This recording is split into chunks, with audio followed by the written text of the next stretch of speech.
It was the year 184. The sun that had shone on the Han Dynasty for 400 years had finally begun to set.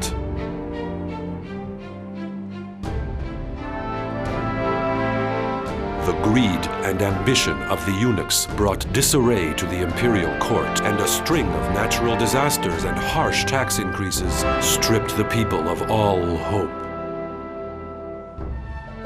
Zhang Xiao of the Way of Peace raised arms in an attempt to overthrow the Han Dynasty. This instigated rioting among the people, setting off the largest peasant uprising in history, the Yellow Turban Rebellion. However, the chaos gave birth to many distinguished heroes across the land. Cao Cao aided in the suppression of the Yellow Turbans. Sun Jin was renowned for eradicating bandits. While Liu Bei, Guan Yu, and Zhang Fei pledged an oath of brotherhood in the Peach Garden.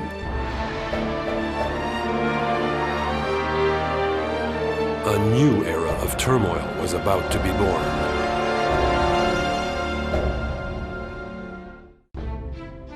It was the year 190. The Han capital of Luoyang had become a den of violence and pillaging.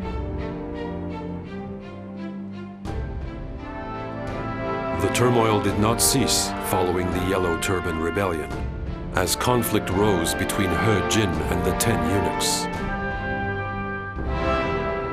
As tensions reached their peak in the imperial court, it was Dong Zhuo from the west who manipulated the emperor for his own gain. After seizing power, Dong Zhuo strengthened his influence by obtaining the services of Lu Bu, the mightiest warrior in all of China. Meanwhile, Cao Cao had fled the capital and issued an edict to various regional lords, instigating a revolt against Dong Zhuo, with Yuan Shao as its leader.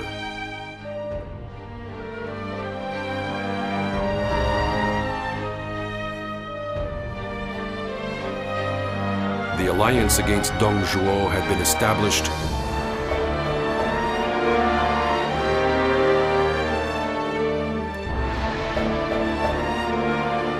and Hu Lao Gate became the site of a fateful battle.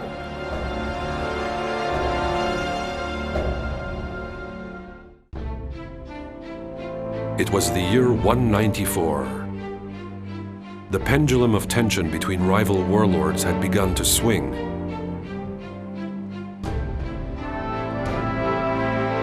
The manipulative Dong Zhuo became infatuated with the beautiful Diao Chan and was later assassinated by Lu Bu.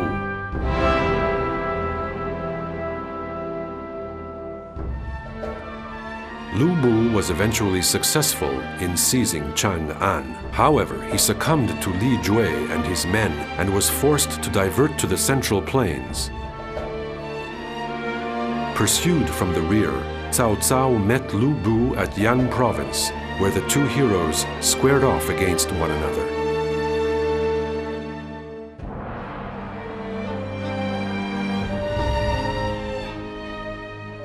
Meanwhile, in Jiandong, the young Sun Ce was preparing to leave for battle with his sworn brother, Zhou Yu. He was hoping to fulfill the greatest wish of his late father, Sun Jin, by taking control of China for himself.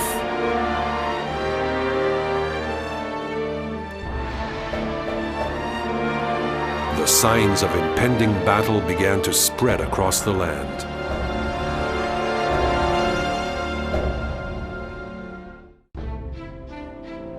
It was the year 200. The struggle for supremacy in China was now between Cao Cao and the mighty Yuan Shao.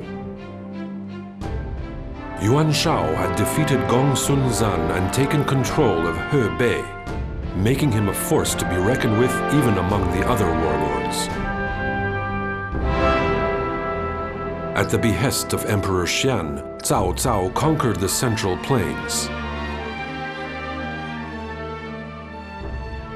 The forces who defeated Lu Bu and Yuan Shi were truly fitting of their elite reputation.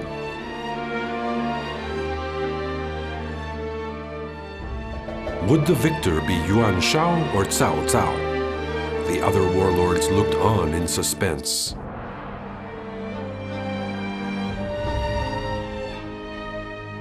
With the attention of China focused on these two powers, the little conqueror Sun Ce was busily assembling his own army. He was planning to follow Cao Cao and advance into the Central Plains.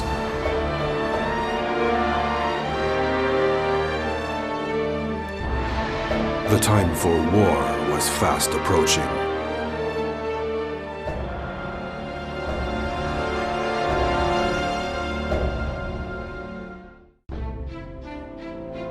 It was the year 207. The clouds of war hung over Jing province, which had long been living in peace. Having defeated Yuan Shao at Guandu, Cao Cao was now in control of northern China and had decided to invade the south. In response to this move, Liu Biao gave control of his province to Liu Bei in order to prepare for Cao Cao's invasion.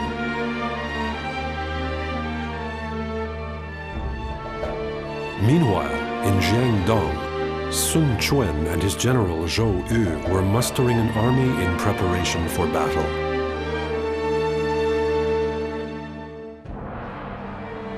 As the various warlords made their preparations, Liu Bei was busy searching for someone who could stand up to Cao Cao.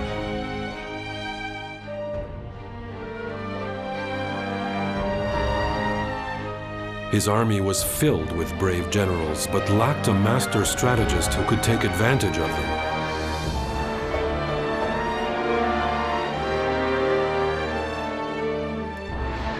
The turning point of this conflict was growing near.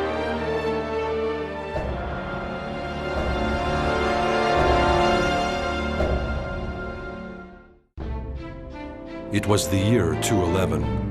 The time of rival warlords grasping for power was long past. China was under the control of several factions.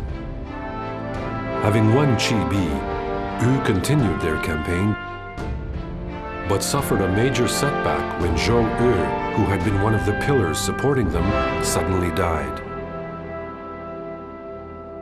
Having obtained the services of the tactician Zhuge Liang, Liu Bei took control of Jingnan and began to build up his forces. At the same time, Cao Cao began to plan another invasion of the south. He had killed Ma Teng, thereby eliminating a major source of concern.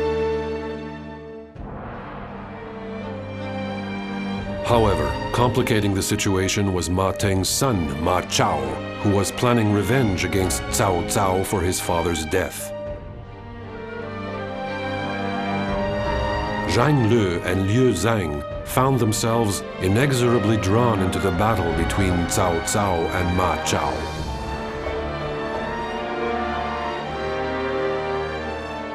China began to find itself the victim of countless conflicting interests.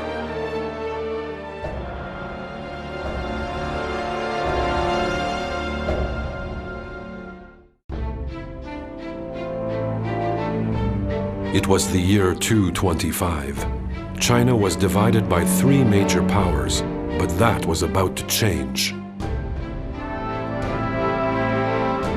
The emperor abdicated the throne to Cao Cao's heir Cao Pi, bringing the age of the Han to an end.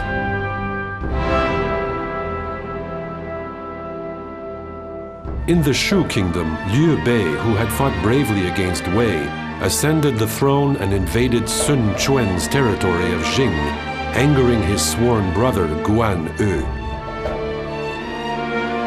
However, the Shu army was badly defeated at the hands of Wu's commander Lu Shun, and Liu Bei died a broken man.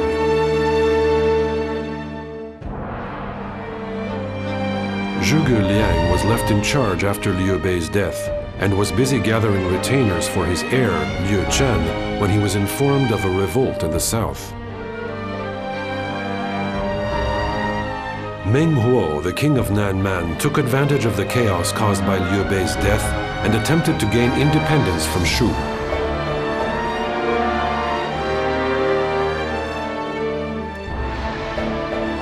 The conflict was about to reach a whole new level.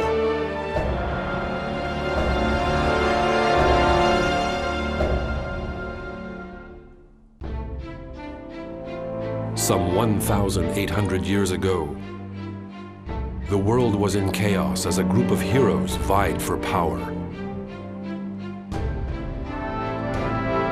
Cao Cao, the anti-hero. Liu Bei, who vowed to restore the Han Empire to its former glory. 3 generations, all fighting for power. Sun Jin, Sun Tzu, Sun Quan.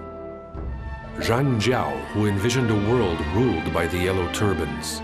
Dong Zhuo, the evil tyrant. Lu Bu, the greatest warrior in all of China. The expert generals Yuan Shao and Yuan Shu, Gong Sun Zan and his White Riders, rival warlords Liu Biao and Liu Zhang.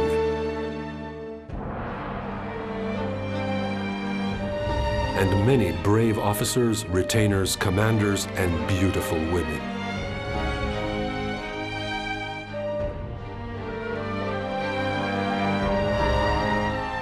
These stars, who shone so brightly in an age of chaos and darkness, once again have the chance to shine